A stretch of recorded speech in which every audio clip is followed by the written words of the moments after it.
I mean, don't you still get? You're still supposed to get OT when you're salaried. I arrived 3 hours late. Oh, okay. I was stuck in traffic. That's part of my job is driving. So, but yeah. But I mean, you don't have a real job. I don't have a real job. You kidding me? No. This is as fake as they get. But they pay me lots of money, so it's fine. Yeah. I went for a walk. I made some flan. I have to go to bed at 9:45 because I have to be at work tomorrow in Chicago at 6:30. I gotta move, boys. Next month. You'll do it with all the podcast money we're getting. I'm getting the $10, yeah. I mean, we're not quite there yet. Oh, you're saying we haven't made enough to cover a Papa John's pizza? How's 9 cents sound? Oh, we almost got that dime. It doesn't even cover the tax on a Papa John's pizza. Is that enough intro? Have we done enough intro? I'll start it somewhere and cut it somewhere. Welcome to Learning the Ropes. My name is Matt. With me, as always, we have Tyler. I wasn't just playing Holy Wars. I wasn't, I swear. And Andrew. I did the intro out of order today to throw you guys off. And it worked. Sometimes Matt gets to be the chaotic one yeah. on the podcast. Normally it's when drugs are involved, but today it's just because I'm feeling spicy. Usually Matt is our Dwayne, our Johnson, our Rock. I was like, where the fuck are you going with this? But that makes sense.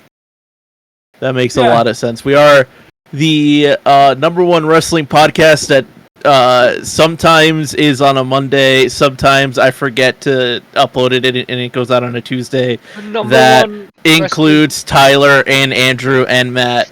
The number one of that. Wrestling podcast not funded by the CIA. Yes. Yeah. All the rest funded by the CIA. Every other wrestling podcast Every funded by the CIA. One. We're the only based ones. Looking at you, Jericho. Yeah. Jericho's podcast is funded by the CIA. So there's people listening, obviously, that means that we're at a disadvantage. So please remember to like, comment, subscribe, share the podcast so that we can get money for this podcast. Since we're not on the dime of the US government. We're not even on a dime yet.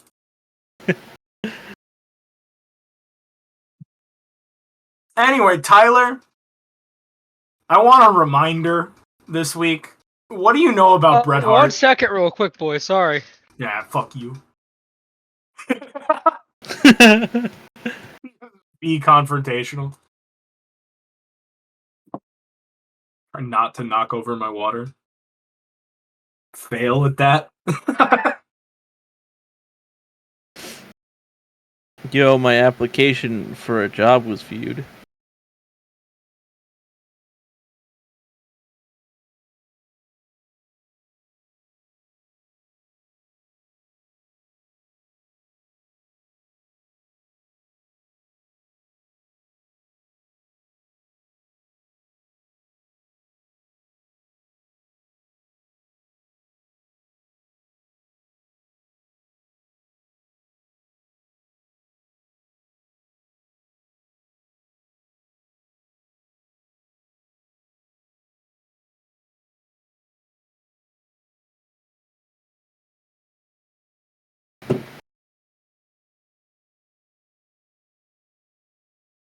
Tony Khan out here saying no one's getting released, brother.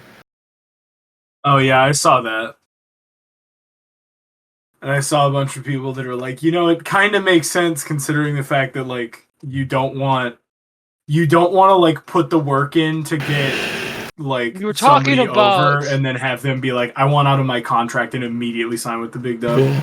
You were talking about how sometimes you have to work OT when you're I just received a phone call that I had to send you an email.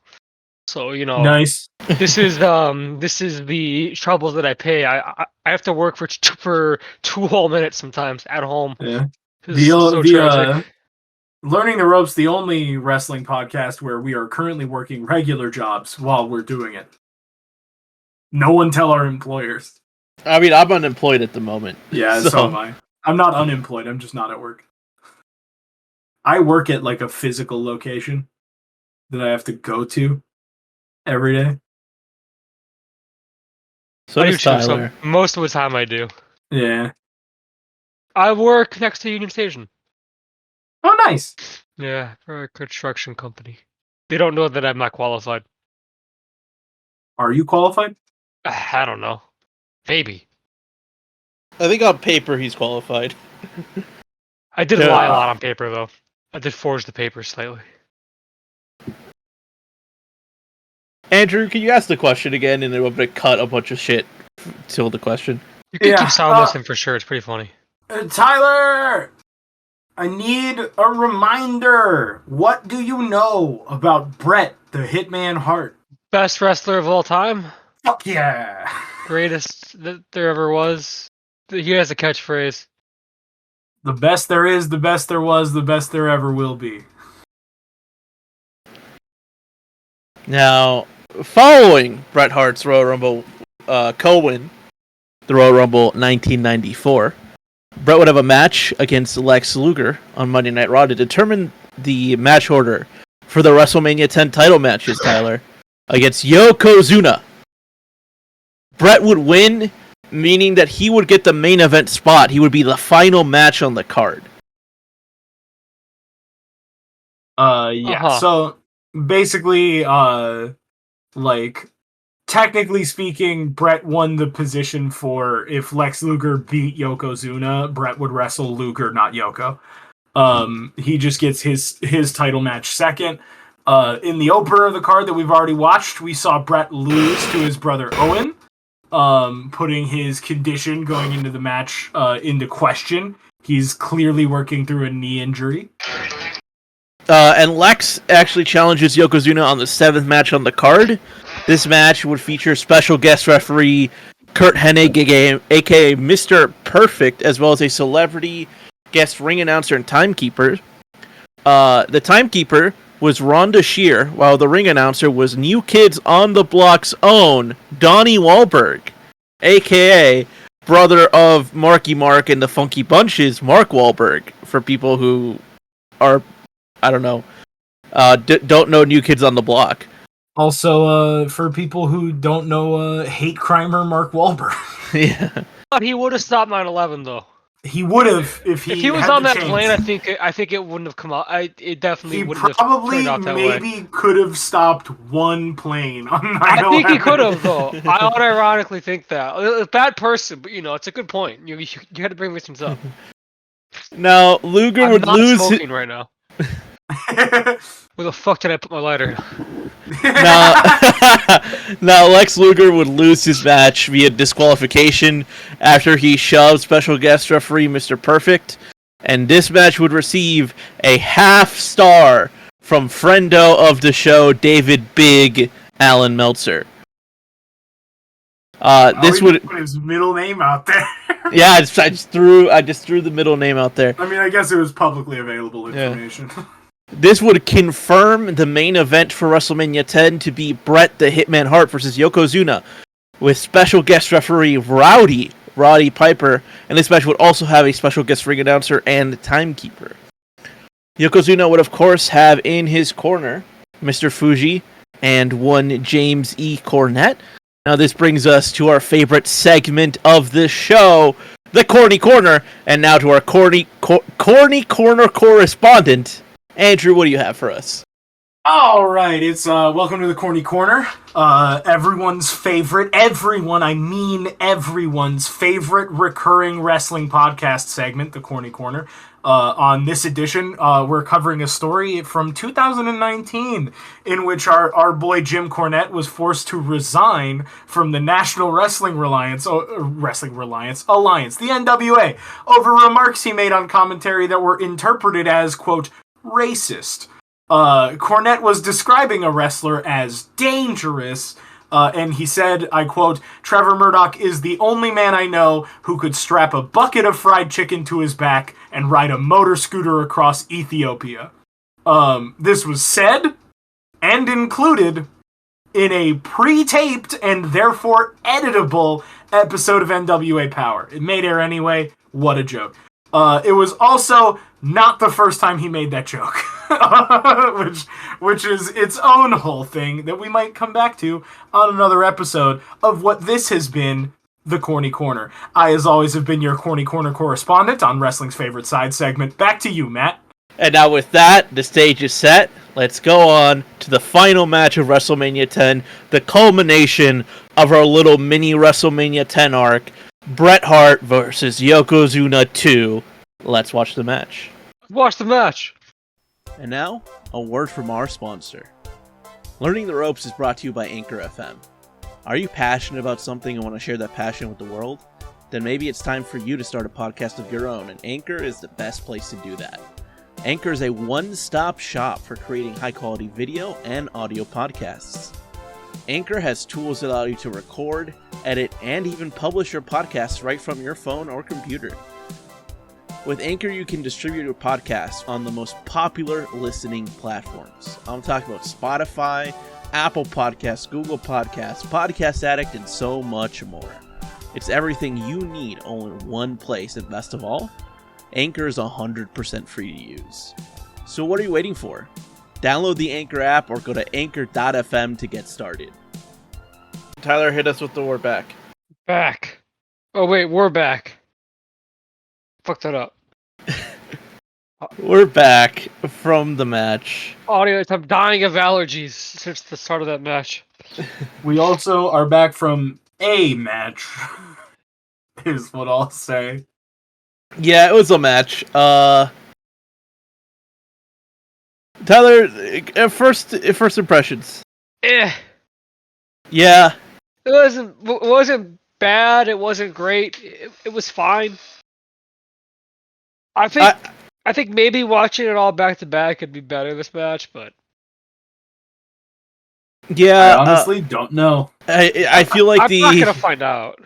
The other two matches we watched from this show are better than this. So much better than this match. Yeah, by miles. If we're it being could have been real. a fun closer though. I'm the like top of that all maybe, but yeah, I don't know. I mean, I think they gave it as much spectacle as they could. Yeah. But like the fact that it's Yokozuna and Yokozuna is, limited in terms of what he can do. He's just a big guy. Right. So they kind of had to lean more on just having celebrities around. Fucking Burt Reynolds is the special guest ring announcer. Yeah. What the fuck?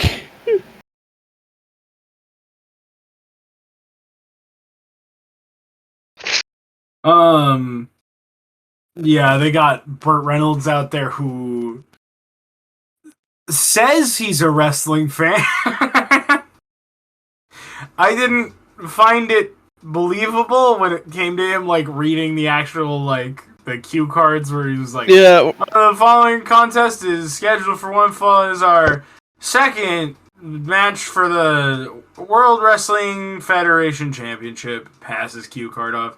I like Bret Hart. Yeah. And then he's just kind of gone. Okay. I loved introducing first the special guest ring announcer, Rowdy Rod E. Piper. Yeah. But it's cool that Piper was there. Because Piper was Bret's first, like, he was his first opponent in like a singles match at WrestleMania. And now he's the ref that gets to like raise Bret's hand at Bret's like whole coronation of like winning the WWF Championship at WrestleMania. But yeah, and that's cool. The match itself, I think, was... There's some cool moments, but it falls kind of flat. Yeah, it had like a couple of kind of fun spots. There's a really good spot where like Bret jumps from like the second rope into Yokozuna, and Yoko catches him and then turns it into like a belly to belly suplex. That was actually like pretty cool. Like it was a pretty, like, I like that spot.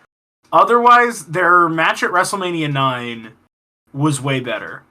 Way more fun to watch. Like, way more creative, it felt like. Like, this was a match where, like, Bret Hart came out and was just throwing hands. And I don't know how I feel about that. Yeah, they really played up into the fact that, like, both of these guys had matches early on the card. Yeah. I feel like, so they were, like... It started and ended in what felt like the middle of the match, right? Like, it started and it felt like immediately they went to the middle of the match, and then it just kind of ended. Yeah. Yeah, that finish was bad, too. Yeah. Don't like the finish. Yokozuna loses his balance on the middle rope and falls backwards, and that's it. Like, Bret just pins him off that. It feels like Bret lucks his way into winning the WWF Championship, which is not what I want. Like, least of, like, not just, like, I don't want that from Bret, in that I think, like, Bret's character as, like, the quote-unquote scientific wrestler doesn't quite fit that, but also just, like, it feels like I wanted Bret's win to feel much more definitive and momentous, and, like, Bret won the match rather than, like, Bret got lucky. It feels a little like a fluke win, if I can say that, but it's okay.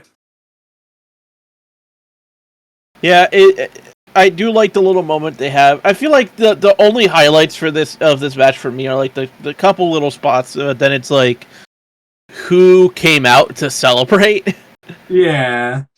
And I like the little moment they had with Owen. Being like, what about me? Because, like, he beat Bret earlier on the show, obviously, so, and he didn't get any pomp and circumstance, and now here's Bret Hart winning a match and gets fucking Macho Man Randy Savage and Burt Reynolds raising his hand. Yeah. And, like, a whole bunch of, like, Razor Ramon is there, the 1-2-3 Kid is there. Tatanka's there. Tatanka. Sparky Plug. He came out. Gorilla Monsoon comes out and, like, celebrates with Bret. So does Jack Tunney. Yeah, President Jack Tunney gets up and celebrates with Bret. Fucking Vince gets off the commentary table to go and celebrate with Bret. Like, they did really paint it like this is Bret Hart's coronation, though, and you know, it's deserved, obviously, because Bret Hart's amazing. Yeah, he deserves this moment, but this moment is overdue.